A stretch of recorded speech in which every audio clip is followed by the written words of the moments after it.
saya hanya ingin nama baik saya kembali.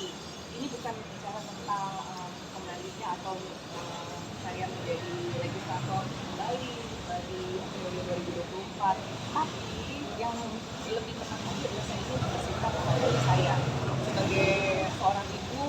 Saya tidak ingin anak saya, cucu saya nanti ketika membaca rekam jejak digital saya dianggap melakukan kerja-kerja politik cara yang jahat, mencuri suara dari rekan saya. Kemudian sebagai seorang dosen juga ada tanggung jawab moral dari saya pada saya sebagai seorang pendidik yang mana harusnya mengajarkan nilai baik, malah tidak menjadikan yang baik. Karena itulah yang sebenarnya menjadi sasaran saya.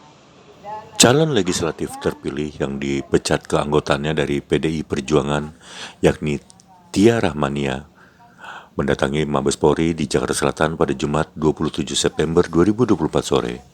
Sebagai informasi, Tia merupakan calon legislatif DPR RI terpilih Dapil Banten 1 fraksi PDIP dengan raihan suara terbanyak. Pantauan wartakota.live.com di lokasi terlihat Tia ditemani oleh kuasa hukumnya Juprianto Purba ke Mabes Polri.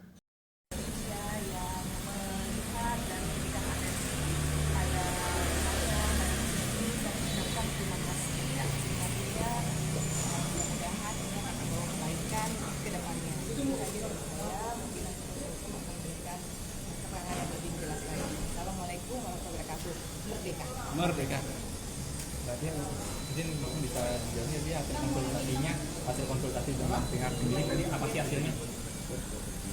Hasil konsultasi dengan pihak kepolisian karena perkara ini masih bergulir di Pengadilan Negeri Jakarta Pusat, jadi kita diminta untuk menunggu sementara sampai proses gugatan di Pengadilan Negeri Jakarta Pusat memperoleh keputusan.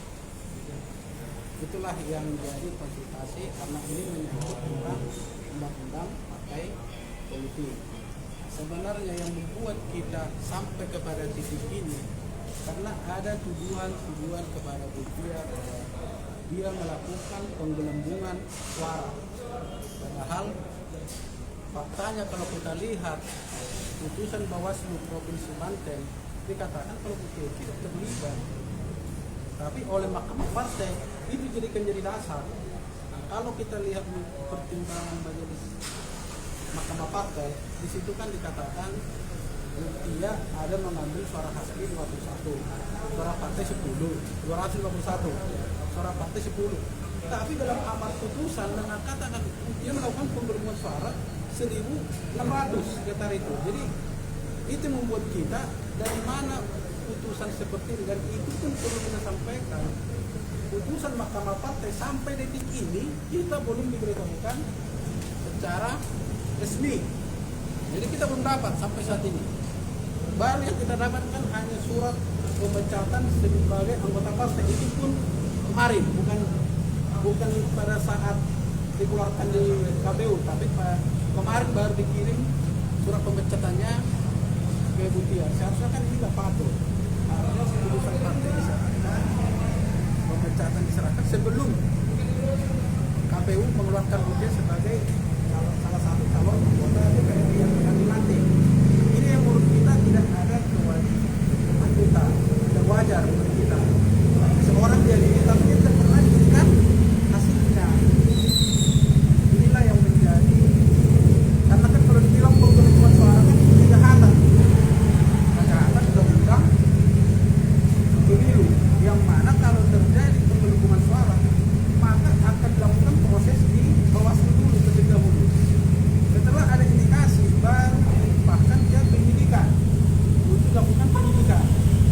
Setelah itu baru kejaksaan baru pengadilan. Tapi untuk mengatakan dia melakukan penggelembungan cukup dengan Mahkamah Partai. Kalau kita lihat undang-undang partai politik pasal 32 sampai 33 tidak ada kewenangan partai. Dia penjelasannya terkait penggelembungan suara. Di dalam peraturan partai terlihat sebagai dasar pertimbangan disebutkan memang di situ perselisihan, selisih itu yang diperhitungkan, bukan menyatakan seseorang itu melakukan kejahatan penggelembungan suara. Partai tidak berhak melakukan itu. Inilah mau kita klarifikasi kenapa kita sampai ke Mabes Polri karena ingin kita